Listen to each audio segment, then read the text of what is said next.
মুহাম্মদুর রাসূলুল্লাহ সাল্লাল্লাহু আলাইহি সাল্লাম হযরত খাদিজার সঙ্গে আলাপ করলেন। মা ফাতেমা মুস্কি মুস্কি হাসতেছে,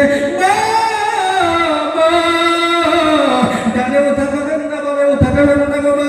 মা ফাতেমা মুস্কি মুস্কি হাসতেছে, আমি মহিলাদের সর্দারিনী, জান্নাতি মহিলাদের সর্দারিনী আল্লাহর হাবিব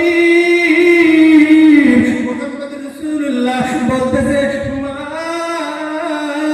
আরো শুনিয়ে নাও, আরো জানিয়ে নাও, তোমার আগে একজন মহিলা জান্নাতে চাইবে। ওই মহিলাটার নাম হইল কাঠুরিয়ার বিবি উম্মে জামিলা। আল্লাহর নবীর বেটি মা ফাতেমা রাদিয়াল্লাহু তাআলা আনহা বলতেছে, ইয়া রাসূলুল্লাহ, ইয়া হাবিবাল্লাহ, বাবা গো, এই মাত্র তুই আপনি বললেন বাবা আমার আগে কেউ জান্নাতে চাইবে না, আমি হইলাম জান্নাতি মহিলাদের সর্দারিনী।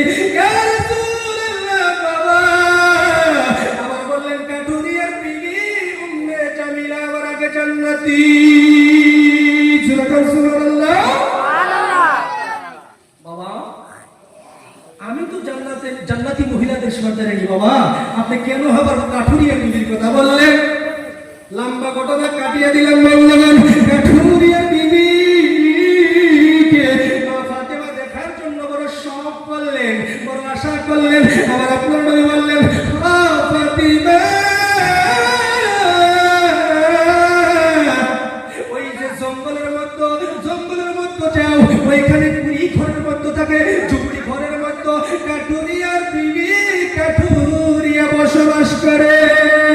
মা ফাতেমা গুটি গুটি গুটি গুটি গুটি গুটি পায়ে উম্মে জামিলার নিকটে গিয়ে দরজার মধ্যে আওয়াজ করতেছে, আসসালামু আলাইকুম। হ্যাঁ উম্মে জামিলা, দরজা খুঁচাও রে বাবু, দরজা খুঁচাও, আমি বিশ্বনবীর বেটি, আমি ফাতিমা, আমার মনে বড় আশা, আমার মনে বড় সাহস, আমি তোমারে দেখবো, আমি হইলাম জান্নাতি মহিলাদের সর্দারিনী। আমার আব্বা মুহাম্মদুর রাসূলুল্লাহ বলেছে, এ উম্মে জামিলা, দরজা খুঁচাও গো বাবু, আমি তোমারে দেখবো। মা ফাতিমা বলার সঙ্গে সঙ্গে উম্মে জামিলা বলল, তুমি হইতে পারো মা ফাতেমার বেটি, তুমি হইতে পারো মা ফাতেমা জান্নাতের সর্দারিনী। ও ফাতিমা, আমি জামিলা বললাম ঘরের মধ্যে থেকে বলে দিলাম, শুনিয়ে নাও, জানিয়ে নাও, তুমি যত বড়ই মা ফাতেমা হও না কেন, নবীর বেটি হও না কেন, ও ফাতিমা, আমি আমার স্বামীর হুকুম ছাড়া তোমার সঙ্গে দেখা করতে পারবো না। সুবহানাল্লাহ বলুন। এবার বলেন, একটা মহিলা, কথাটা গুরুত্ব দিবেন, এক লক্ষ্য কথার এক কথা, একটা মহিলার সাথে সাক্ষাৎ করবো, এটা কিসের পর্দা? আপনারা কি বুঝেন? পর্দা দরকার আছে কি? ভাই, হ্যালো ভাই, বের করতে না, কোনে গেছে ভাই? কোনে? বাজারে গেছে। ভাবি তাহলে নাম্বার এটাই আমার, ভাবি এটাই নাম্বার, বাইলে আবার মিস কল দিন দিনি। কত হাসি খুশি, কত নীলা খেলার কথা। मरके देख, 99 साहब उनकी कब्र में मुसल्लत फरमाएंगे, नाउजुबिल्लाह।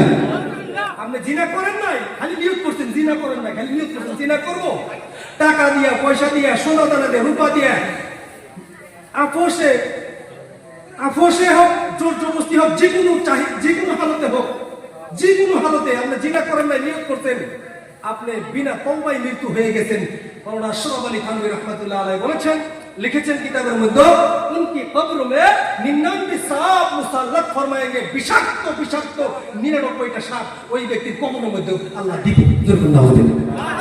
আপনি জিনা করলেন না, কথা বুঝছেন তো? জিনা করেন নাই, গুনাহ করেন নাই, তাইতে মরছেন, তওবা না করে মরছেন। তাই যদি এত শাস্তি अगर कर ही लिया तो क्या होगा भाई? कर ही लिया, बिना तौबा आप मर गए तो क्या होगा भाई? গুটি পায়ে চলে আসলেন, রিপিট আসলেন, ঠিক আছে জামিলা কালকে চলে আসবো, কালকে আসলে আমার সঙ্গে দেখা করবা। জামিলা বলল, হ্যাঁ আমার স্বামী যদি আসে আমি অনুমতি নিয়ে তোমার সঙ্গে দেখা করব। দ্বিতীয় দিন আসলেন মা ফাতিমা, দ্বিতীয় দিন আসলেন। দ্বিতীয় দিন আসার সঙ্গে সঙ্গে জামিলা ও জামিলা, বাবু তুমি তোমার স্বামীর কাছ থেকে অনুমতি নিয়েছো? হ্যাঁ নিয়েছি। দরজার নিকটে আসলেন মা উম্মে জামিলা, আসিয়া উকি দিয়ে দেখে সঙ্গে আসছে ছোট্ট 7 বছরের হুসাইন। এবার আর দরজা গুছাই না, মা ফাতেমা বলতেছে, ও জামিলা, বাবু গো দরজা গুছাও, দরজা গুছাও।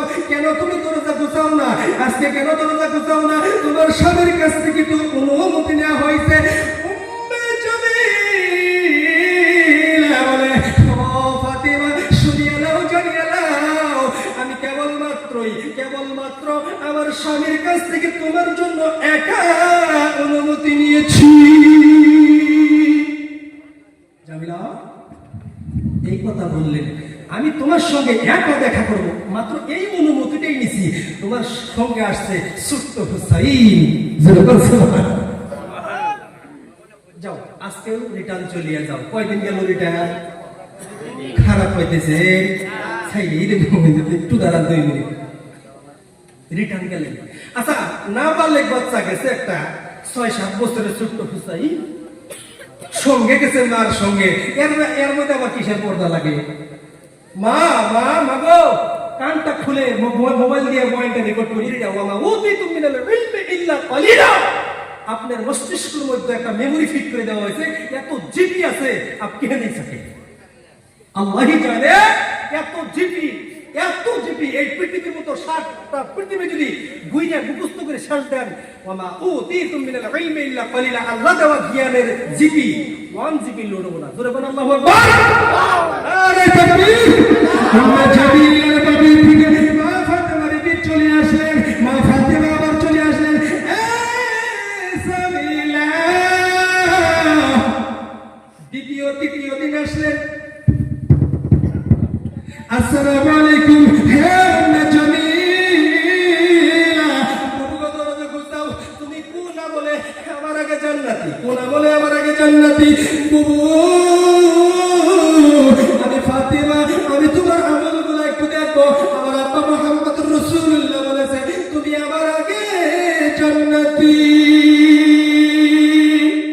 বাবু আজকে তো অসুবিধা নাই, আজকে আমি ফাতেমা একা এসেছি, দরজাটা একটু ঘুষিয়ে দেবে। উম্মে জামিলা ঘরের নিকটে, দরজার নিকটে এসে দেখলেন মা ফাতেমা একা এসেছেন। আজকে দরজা ঘুষাইয়া দিলেন।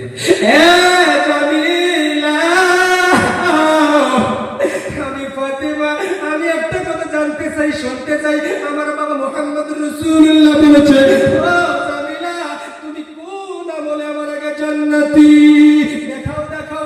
মা উম্মে জামিলা বলল, বুবু গো, 1 নম্বরে আমার স্বামী যখন কাঠ কাটিয়ে আসে, কাঠ কাটিয়ে বাড়ির মধ্যে চলে আসে, বুবু গো, আসার সঙ্গে সঙ্গে ওই মশকের মধ্যে পানি তুলে দিয়ে গোসল করে দেয়।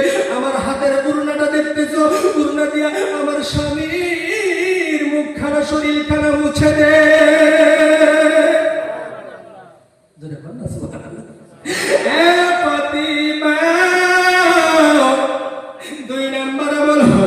আমি আমার স্বামীকে বজু করাইয়া দেই। 3 নম্বর আমল হলো, ও ফাতিমা,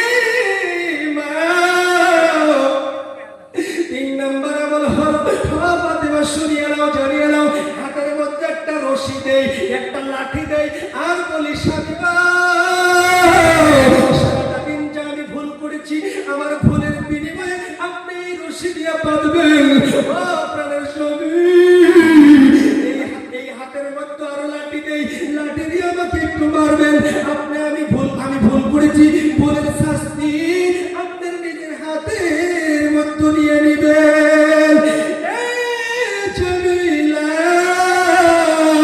এই কথা বলার সঙ্গে সঙ্গে মা ফাতেমা খুশি হয়ে গেলেন। আর বলতেছে, জামিলা গো, আমার বাবা সত্য কথাই বলেছে, এই আমলের বিনিময়ে তুমি আমার আগে জান্নাতি। জান্নাতে আগে বটে, কিন্তু মা ফাতেমা যে উটনির মধ্যে বইয়ে থাকবো, জান্নাতে ঢুকবো, প্রবেশ করবো, ওই উটনির লাগাম ধরে উম্মে জামিলা এট ফার্স্ট সর্বপ্রথম পা রাখবে জান্নাতের চৌপাটে। সুবহানাল্লাহ।